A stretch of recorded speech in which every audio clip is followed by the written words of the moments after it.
Ian, 3-0 away from home. You must be thrilled. Yeah, really happy. Very solid, composed performance. I thought we were in good control most of the game. It didn't flow all the way like sometimes it does when we're at home. But I thought we looked in good control there throughout. Who did you think your best player was? That Portuguese lad seemed to have quite a good game. Yeah, turned up today, didn't he? Yeah, he was fantastic. But not only the goals, but also his work rate off the ball. He was a genuine talisman today.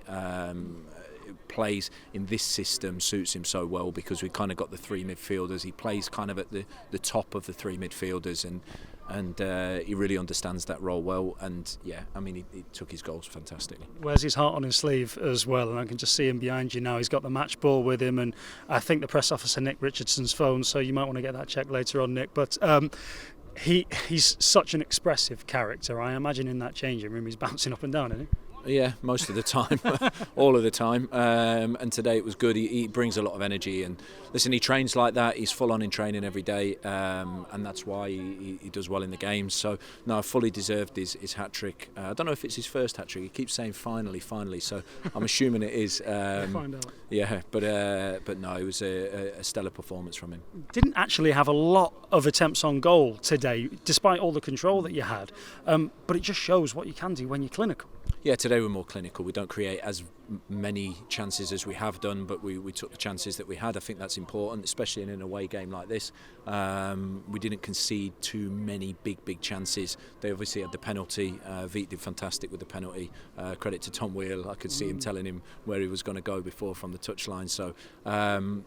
But yeah, I thought all round then, even the goalkeeper coming in and saving the penalty made it kind of a well-complete performance. It was an important save at an important time of the game, that wasn't it? Because away from home, you're 2-0 up, there's a long way to go. They get a goal back there with their tails up and with their home fans in. It could have been a very different afternoon. Yeah, I thought we had kind of 5 minutes after we got the second where I thought, right, we're going to really control and dominate this and maybe go again and get a third. But then they caught us. The pitch was very dry. It just got stuck under Connell's feet. They went through, got the penalty, and it was an important save because, like you say, if they score that, they then 2-1. They can then get the crowd behind them and the momentum. But I think that killed them a little bit there. It strikes me that no matter where you go, you often run into the same things, which is an aggressive high press early doors and a dry pitch, perhaps, to try and stop you from nipping the ball about. So how do you try and combat those things? Because you must know it's coming every week. Yeah, we know that. Teams know how we set up and how we play. They try and combat that. A lot of teams step really high and aggressive. They did that well early in the game. But at the same time, that means that they have to give up a lot of space behind the defence. And we were talking about, especially on a dry pitch, we have to capitalise and go behind their defence a little bit more. Straight away in the second half, I think Woots's run creates the problem, and then he sets up Ruben and it's 2-0. So I think when teams want to stand so high on us, we have to be able to offer that threat in behind, and at times today we did that well. It feels like a timely win and an important win. You're coming off the back of what was a month where you played all of the teams right at the top, and now you're coming into this month where Southend away and Torquay are away are both tricky games, but to get such a confidence building win under your belt at this stage of the season, it feels timely. Yeah, I think the last 4 games now we've won 3, drew 1 against tough opposition. It's not easy to come here. Dagenham away, Boreham home, Chesterfield home. I think a return of 3 wins and a draw, 10 points out of the 12 is we can be happy with that. We can start to build some momentum now. It's going to be a tough game next week. Torquay, they're exactly like this. They're certainly not going to lie down and just let us do what we want to do. So. I think that it's great to get that momentum, a clean sheet, 3 goals away from home. We talked about our away form, we needed to improve that, and I think that's a good step in the right direction. A lot of the talk before the game was about why there was no Carl Roberts involved in the 16 again today. Wasn't involved last week either, but was able to play 90 minutes for England C in the week. What's happened there? Yeah, he obviously was recovering a little bit. Didn't feel like he was maybe 50-50 for the Chesterfield game, but off the back of the Boreham Wood performance, I didn't really feel like we needed to change too much there, knowing that he was going to go away on an England camp. We don't know how the training's going to be controlled there and how many minutes he's going to play.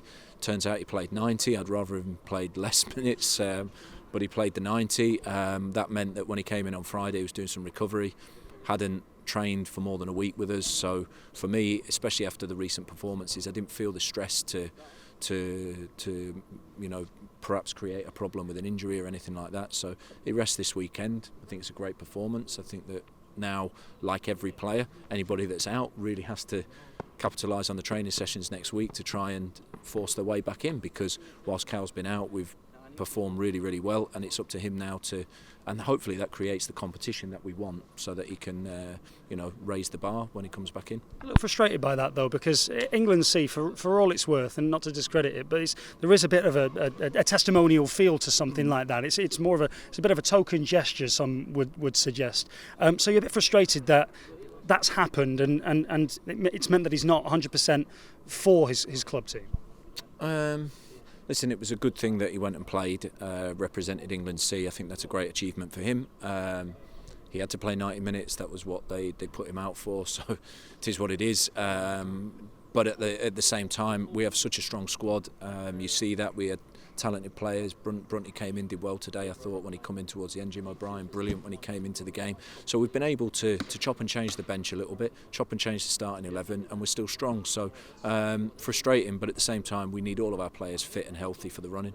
No fallout there, as some of the rumours on social media would suggest. No. But don't believe everything you read on social media. There's a lot of things said on social media. I don't read it anymore. I stopped reading it on social media a long time ago.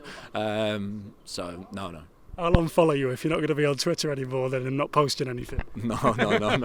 I'm off all of that now. I've read enough. I've read enough, believe me.